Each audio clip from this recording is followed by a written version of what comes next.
of Girls in Grace. This is Maddie. I'm just here today to talk about my own story and the struggles I've been through and a little bit about my testimony. This is a really weird, awkward subject for me to talk about. I don't really talk about it with many other people besides my close family and friends, so just bear with me as I try and figure out how to talk about it. So I first kind of realized I had anxiety freshman year of college. I went to ASU and everything was good. I started school, I was living with my best friend, I joined a really good sorority, everything seemed to be good, but I wasn't happy, and I would just lay in my bed at night and have a hard time breathing and just get so worked up that I would start bawling and wouldn't be able to sleep. I wasn't sleeping at all, and then I started kind of distancing my friends. I wasn't going to anything first semester of college, didn't really get to know anyone, didn't want to go anywhere, didn't really want to get out of bed. And that went on for a month or two until I finally kind of decided to just bring it up to my parents. And when I did, luckily they kind of have a pass with it and they knew exactly what that was, so they immediately were okay, let's get you in somewhere, let's have you talk to someone, let's figure this out. So at that point I went and saw my doctor, and I just kind of told her what I was going through. Some of my symptoms, I guess, would be it really felt like I couldn't breathe sometimes. There was a shortness of breath, it feels like someone's sitting on your chest. I would get really nauseous, I wouldn't eat, I wouldn't sleep, I just couldn't focus, I didn't want to be around people, I just wanted to lay in my bed.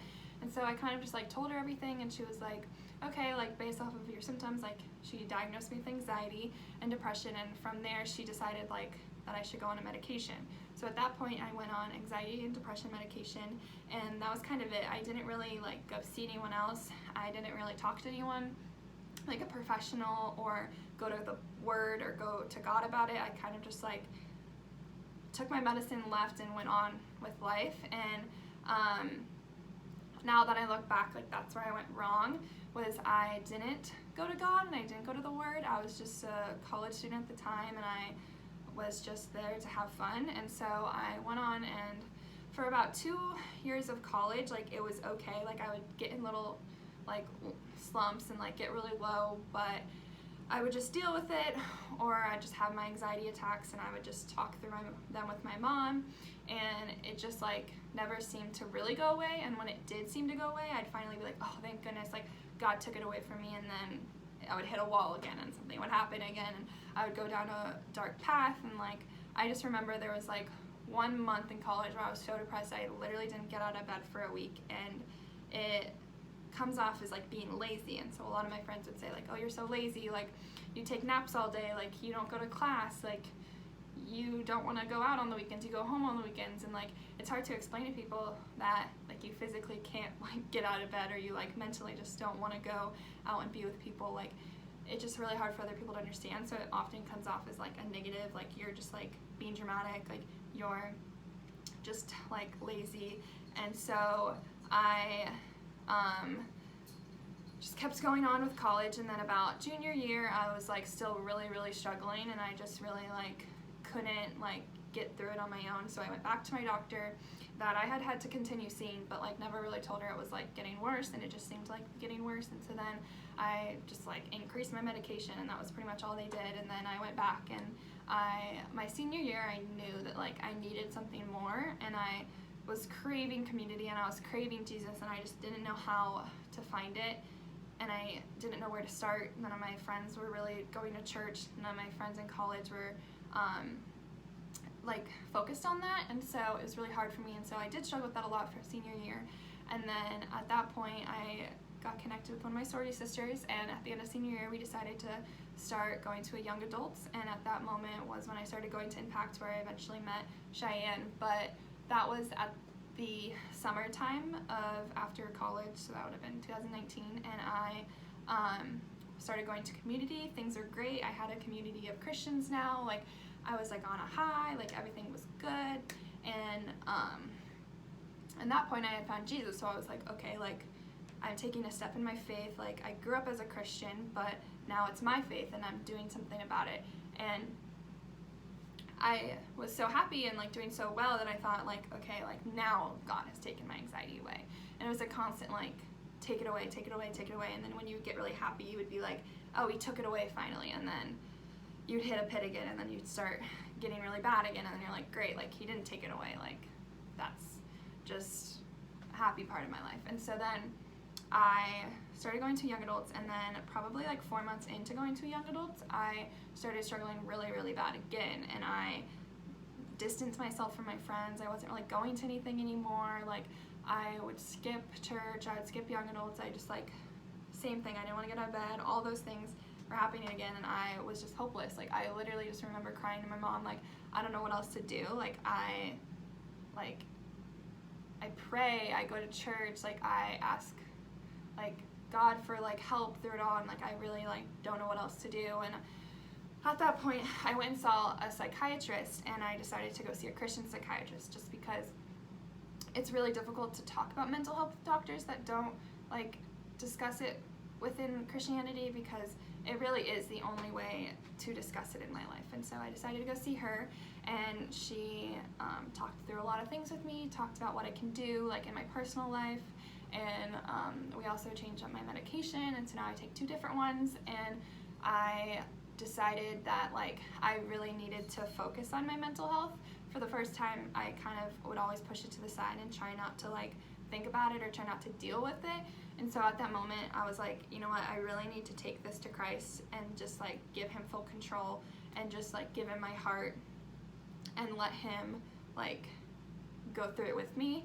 And I knew that was like the only way that I was going to be able to deal, because I was so hopeless. Like I had no other options. I had seen doctors, I had talked to people, I had gone to church, I had community, I had friends, I was happy, like I was healthy, my family was healthy, like there was nothing else, but I wasn't happy. And so there just comes a point where you're so hopeless that you like have no option but to run to God. And I think that's why we have mental health. I think that's why we have anxiety, that's why we have depression, that's why we have OCD, because we need to run to God, and that's what he wants us to do. He wants us to take it to him. So at that moment I decided to really just give him my heart and fully like dive into that relationship with Jesus. And I really started reading the Word, and I started like journaling, and I started doing devotionals, and I started talking to God about my anxiety. And every time I felt anxious, I started praying, and I started telling him how I felt, whether it was angry or sad. I told him that I was angry about it. I told him I was mad that I had these feelings. And from there, like I just felt some sort of peace with it. Like I was no longer trying to get rid of it. I was at peace with the fact that like I have anxiety, like I have depression, and like I don't need it to go away. Like I can use this for good and for God's glory, and I truly think that's why I have it. And it's not easy every single day. Like some days I'm like, I give up, like why do I have to deal with this? Like why does this have to be my thing? And so I really had to work towards it, and it's an everyday thing. But I'm at a point now where like I'm at peace with the fact that like God's not taking this away. Like he's gonna take every step with me, and he's gonna be there for me, and he's gonna help me get through it. But there's a cat. Hi, kitty. He's gonna help me get through it. But this is my thorn, and we'll talk more about the thorn. Kitty.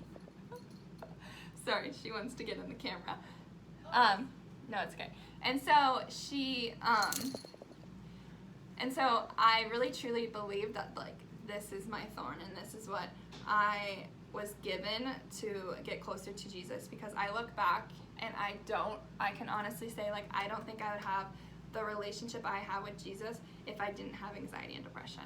And it's taken me 23 years to say that, but like I truly do think that like I wouldn't have been so strong in my faith if I didn't have that. Because when I was in high school, I went to church, I was a Christian, I grew up, but I always said like, oh, like being super like in faith, that's something for when I'm married and I have a family, then I'll worry about it. Like I'm gonna go to college and I'm gonna have fun, and like I'm gonna enjoy my 20s, because like that's what you're supposed to do. But because I was dealing with anxiety, like I wasn't able to do those things, and the only thing I could do was run to God with it. And so I do believe that I was given this because that's how I created my testimony, and that really is my testimony, is that like because of my anxiety and my depression, I was able to create this relationship with God. And so from now, I just have to take it every single day. It's still not easy. I deal with it every day, and I have to talk through it.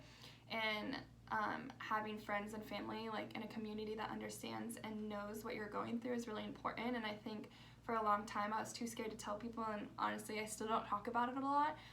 Only really my close family, and then some of my friends that really see it happen know, and I think it's important that we talk about it with the people that we're around, because they truly can help you, and that kind of goes hand in hand with like me and Cheyenne's relationship. Like, I had already taken that step with Jesus of giving him my heart and giving him my anxiety, and it was almost like he gifted me what I needed, which was a friend that knew what I was going through and knew how to help me through it all. And so by giving him my heart, he gave me the gift of Cheyenne, which sounds really weird, but like, he gave me the gift of community who understands me. And now, like, my close friends do really understand what I go through, and I did really open up about it, and it's made it a lot easier. And so I really encourage people to tell their friends and family and explain to them how they feel, and they really won't understand. They don't get it. Sometimes they'll just be like, oh, why don't you just stop worrying about it, or why don't you just stop thinking about it? And it can be frustrating, but it's a learning curve, and you just have to work with them so that they understand it. And that's kind of like the purpose behind Girls in Grace, is we want you guys to have someone that you can go to and have someone that you can talk to about it, because I know for a fact that like everyone struggles with anxiety in some way, form, or shape, but a lot of people don't really know how to deal with it, or don't even know if they have it, and it can turn into something way worse. And so that's kind of what I want to be here for, is just to talk to you guys about like what you're going through and how you deal with it, and what I do, and how I pray to Jesus about it, and how I have given my heart and my anxiety to God to take over from there. And so really excited, and I just kind of wanted to give you guys a little glimpse of my story and what I've dealt with and my testimony. And as always, if you guys ever have questions about my story or my past, I am at a place now where I'm open to talk about it with you guys, and I am open to answer any questions. And it is a really hard topic to talk about for people, and so just know that you have someone, and you have two people now to talk to about it. And so we're really excited for what's to come, and I hope you guys all have a wonderful rest of your day, and thank you for tuning in and listening.